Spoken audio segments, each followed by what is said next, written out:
Hey everyone, welcome back to the channel. How you doing? It's a rainy day here in the PMW, and I'm doing a bunch of video editing as well as a bunch of admin stuff, but there's progress in the shop going on. I have some heat treats happening right now for some stainless steel Coyotes, but I also finished up some Coyotes a little while ago. There we go. I finished up some Coyotes a little while ago, at least the knives. Didn't sharpen them yet, and I didn't put sheaths on them because I'm waiting to hear back from the customers. But I thought I'd share these knives with you just to give everybody an idea on what you can get your Coyote to look like. So let's jump in here and take a look.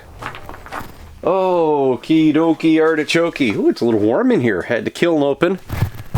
So it's on idle. Oh, good. We are down to 261 degrees. That means I can put these bad boys right here, if they're here, these two bad boys in the heat treat for their first tempering cycle. So with stainless steel knives, what I do is I do the heat treat. I pull them out. I got to quench them in the oil. The oil's still over here. There it is right there. Then after they cool, the steel has to be, I got to be able to touch it. Kiln has to be down. Then I got to get them back in for their first tempering, heat tempering. Then after that, they go into that cooler right there. And the cooler is where I do my dry ice and kerosene bath. And that takes it down over 100 degrees. I think it's like 104, 109 degrees, something like that, below zero. They sit in there for the remainder of the day today and into tomorrow morning. Then I'll take them out, hang them, let them warm up to room temperature, and then get them back in the kiln for a second tempering, and then they're ready for hand sanding or sandblasting, and then scales.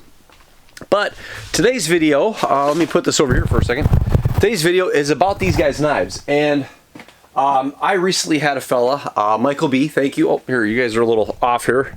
I had Michael B reach out to me, and he purchased a whole bunch of knives, and I finished up 3 of his knives, and I thought this would be the best example to give you some ideas on what other knives that you might be able to get for Coyote Works coming up.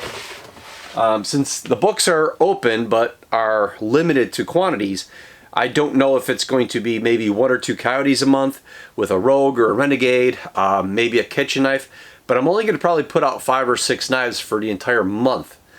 I know that kind of stinks, but I thought it helps pace everything. So at least this way, every month, the books can be back open again and people can get orders rather than me just getting inundated with 20 or 30 orders like what happened at the end of last year, 2018, and the beginning of 2019. I thought it'd be a little bit easier that, you know, keep everybody get a chance to buy something, and it eases the pain for me in getting production out and doing it all, because, you know, right now it's just me in the shop, so it's I'm doing as best as I can.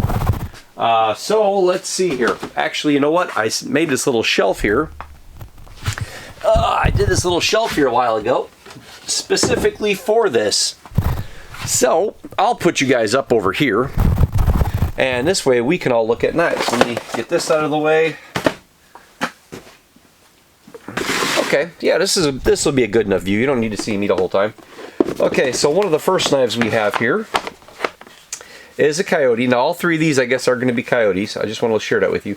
Now this, as many of you have known, this is basically the hand sanded satin finish, but this is olive drab micarta. Nickel silver pins are 1/8 inch, and they're right here, and a lanyard tube, nickel silver. Again, hand sanded satin finish, Coyote Works on the right side of the blade, my maker's mark on the left side.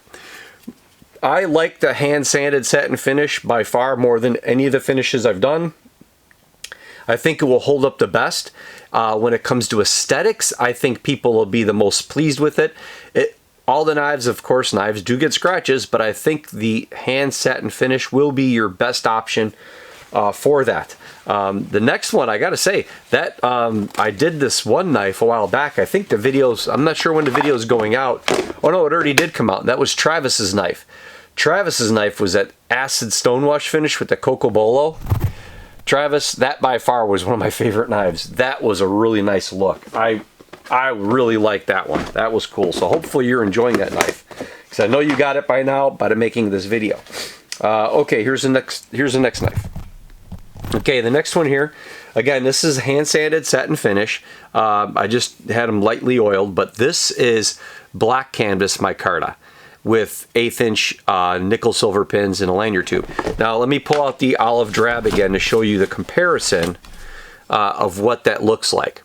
So black canvas and an olive drab. And as you're gonna notice, a black canvas has got more of that gray look to it. And that's because it's only hand sanded to 120 grit. If you go any smoother than 120 grit, it gets really slippery. I like to do this more at the 65 to 80 grit, but by doing that, it's really hard for me to give you guys a clean edge, like this spine right here. It's really hard to give you a clean spine and nice and smooth finish with a hand sanded finish like this, a satin finish, and then give you a really rough textured. And doing the two different grits, if I was to do the entire knife as 120 like I did, including the scales, and then I go back and hit this with 80 grit, what ends up happening is it shows different shades of gray. It doesn't look all that great, and then there's a chance I'm going to scratch the belly or the spine of the knife, and that's going to ruin that 120 finish. So I opt to just stick with the 120 grit finish for all of my micarta scales when it comes to the Coyote Works knives. It still gives you a little bit of a tacky feel. It's not as slippery, but you don't get that solid black like you would when the sheets are brand new, because when the sheets are brand new, they're solid black, but they're really, really smooth. It's probably a 2,000-3,000 grit finish kind of thing. It's really super smooth, not practical for a hunting knife or a bushcraft knife. So again, if you're getting canvas micarta scales, those will be hand sanded at 120 grit. Now, the last knife here, this is Mike, Mr. B, I don't know how to refer to him. This is his personal Coyote, and this is a very unique one. I have not done one of these yet. It's the same Coyote shape and everything, and it is Coco Bolo, but Michael liked the pins that I have, the custom decorative pins, and I have never put a custom decorative pin in a knife until I did Michael B's. And check this one out. This is cool. Okay guys, so that is slick. So this is what we did. Now he liked the pin, he loved that bear and the salmon, but because the diameter is 3/8 of an inch, I thought it would look a little odd if it was in the middle here, because this part here is just around an inch wide. From the top of the spine to the belly of the knife, this is only about an inch. So to have a 3/8 of an inch pin in the middle of these two would look a little odd. And then to have 2/8 inch, a decorative pin, and then a lanyard tube, that wasn't going to look good. So I told Michael, he wasn't really keen on needing a lanyard tube or anything. So I told him, I said, well, if you like the pin so much, let's put it in this way. So this, when the knife is in its sheath, people can still see that pin. And he's like, oh, yeah, I could see that. That would be an awesome idea. So we went with that, and I am really happy with that. I really like that look. And as you see, it's walking both ways. It's really, really cool. I really like the style of that. Again, a Coyote Works hand sanded satin finish, and this is Coco Bolo. But you know, as you guys know, one of my favorite woods. I wanted to share this with you all, just to kind of give you an idea. You know, instead of doing a video and saying, "Hey, these are so and so knives," that's it.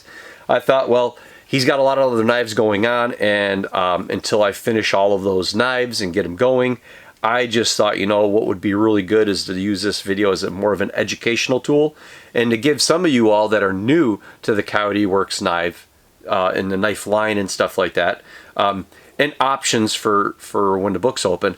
This is an option. Now, to touch base with ordering knives, when you're going to go on the website, you're going to see that the Coyote Works knife, it's going to have simple ideas like micarta and kydex and stuff like that, or pins. You just pick what you want. You click on the website, go to Coyote Works, click on that, and then you're going to see, you know, right or left-handed, the color kydex sheath you wanted. If you want nickel silver pins, or you're going to want brass pins, you're going to do that kind of thing. Now, if you opt to say, hey, you know what, I want Coco Bolo, then you can click, I think it's none. On the website, I think it says none. I got to talk to my daughter what we're going to do with that, but I think it says none. And then just click that. That means you're not going to take the micarta. You're not going to do olive drab or natural or black. You're going to opt to do something else. Then you can go over to the Coco Bolo, and you can click on that and click on Coco Bolo, and that'll add the Coco Bolo scales to your shopping cart. Now I'm also going to try to do some other woods. I do have Wenge in stock, but I think that I'm going to have to end up stabilizing that, because Wenges are right around at 2000 Janka hardness. I think it is. I'll have to look that up again, and I'll put it down here below as I'm talking, but I think that's around the 2000 hardness. I got to check again, but I think Wenge might be something I want to stabilize. I do have Madagascar ebony, or what they call is Gaboon ebony, and that's really hard. That's over 3000, and that would be really nice. But it has very mild grain, but it's a very hard wood. So if you want something darker than Cocobolo and not a lot of color woods or something, just something really hard and durable, I would recommend that. That would be really slick. There's a knife that I finished in that many of you will see later on down the line after this video, so I can't mention anything else. But I want to do that. I want to add those other woods on the website. Right now they're not on there at the recording of this video, so if you have any questions about woods, reach out to me. You're like, hey, I want to buy a knife. This is what it is. Or if you buy your knife and you're not really sure about wood, but because there's a limited inventory every month, buy your knife, get it all in there, and then you can send me an email, and then I'll let you know what I have in stock or anything and what might fit your knife. And then I can always invoice you or tell you what you got to pay the difference in. Okay, you'll just pay that difference. What's really nice too is the shipping. If you pay additional, if you say, hey, I want this, and you reach out to me, I want Cocobolo instead, you're just going to pay for the Cocobolo. You're not going to get charged any shipping. I will just send you a PayPal link or something, or you just, we'll email, we'll get that all sorted out. I've had a few people just write me a check and mail a check off to me because they know that their knife isn't going to be made for 4 or 5 months. So I get everything going. Once I get the check, I let them know. I take a picture, email it, do whatever. We go that route. If you're a customer, most likely, if you're a customer that's been a previous customer of mine, you have ways of reaching out to me, either text messaging or my email address. So, but I want to share this with you, this information, as well as some ideas on knives. It's a pretty cool option if you want to do that. The same thing with the pin on the website. That's what I was getting at. You go to the website, you can click in here. If you want your nickel, silver, or brass pins, go ahead and select that.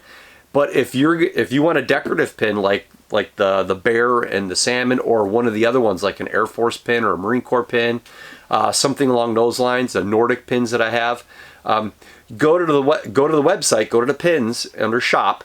You go to the pins, select one of those, and if you're buying a Coyote Works knife, then I know what it is, where the pin's going to go, because the Coyote Works knives, this Coyote, the bush knife, I think Casey calls it, this survival knife, this bush knife, the camp knife, basically the Coyote Works 1.0, that pin will go at the back of the knife. That's the best place for it. I will do it to where when the knife's in its sheath, it's looking upwards.